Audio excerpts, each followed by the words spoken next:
બારડોલી નગરપાલિકાની સામાન્ય સભા પાલિકા પ્રમુખ ધર્મેશ પટેલના અધ્યક્ષ સ્થાને યોજાઈ હતી। સભામાં શહેરના વિકાસને લગતા વિવિધ મુદ્દાઓ પર ચર્ચા કરી મહત્વપૂર્ણ નિર્ણય લેવાયા હતા। સભાની શરૂઆત ગત સામાન્ય સભાના ઠરાવનું વાંચન કરી તેને બહાલી આપવાથી કરવામાં આવી હતી। તેમજ કારોબારી સમિતિ અને વિવિધ પેટા સમિતિઓ દ્વારા કરવામાં આવેલા ઠરાવોનું પણ વાંચન કરી તેને મંજૂરી આપવામાં આવી હતી। નગર રચના અધિકારીશ્રી દ્વારા રજૂ કરાયેલ બારડોલીની મંજૂર મુસદ્દારૂપ નગર રચના યોજના નંબર 3 અંગે પણ ચર્ચા કરવામાં આવી હતી। તારીખ 23 જાન્યુઆરી 2026ના રોજ રજૂ કરાયેલી આ યોજનામાં ફેરફાર અને કામચલાઉ પુનઃરચના અંગે સભ્યોએ પરામર્શ કરી નિર્ણય લીધો હતો। આ ઉપરાંત આઉટગ્રોથ વિસ્તારના વિકાસ માટે મળનારી ગ્રાન્ટમાંથી વિવિધ વિકાસ કાર્યો નક્કી કરવા અંગે પણ ચર્ચા કરવામાં આવી હતી।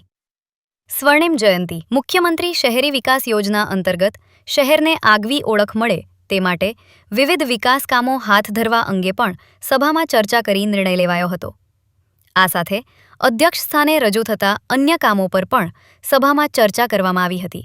નમસ્કાર, ધર્મેશભાઈ પટેલ, બારડોલી નગરપાલિકા પ્રમુખ શ્રી।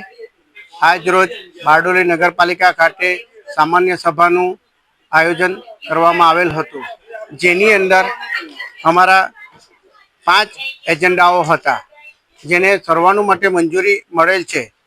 જેમાં એજન્ડા નંબર 3 ની અંદર નગર રચના અધિકારી શ્રી નગર રચના યોજના બારડોલીના 23/1/2026ના મોજે બારડોલીની મંજૂર મુસદ્દારૂપ નગર રચના યોજનાની અંદર નંબર 3માં ફેર કામચલાઉ પુનઃરચના એવોર્ડની માટે દરખાસ્ત પરામર્શ માટે આવ્યું હતું, જેની અંદર નગર સેવકો દ્વારા સૂચનો આવ્યા હતા, જેની અંદર 7 સૂચનો આવ્યા છે।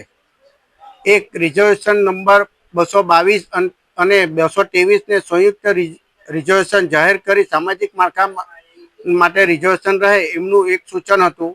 રિઝર્વેશન નંબર 236ને ગાર્ડનના હેતુમાંથી વાણિજ્ય હેતુ માટે રિઝર્વેશન રાખવાનું સૂચન હતું।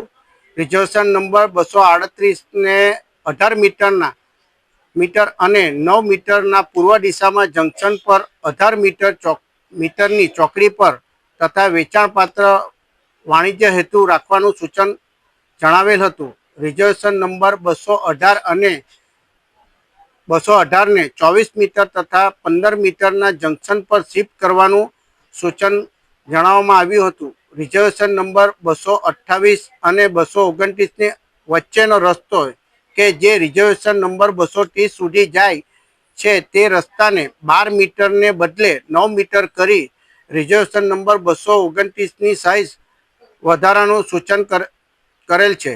રિઝર્વેશન નંબર 228ના આકાર સુવ્યવસ્થિત કરવાનું સૂચન કરે છે। બાળાદેવી મંદિર જોડતો રસ્તાને જે માર્ગની ઉપર બાળાદેવી મંદિર યથાવત રહે એનું સૂચન આવ્યું છે, જેને નગર સેવકોએ સૂચન કરેલ છે।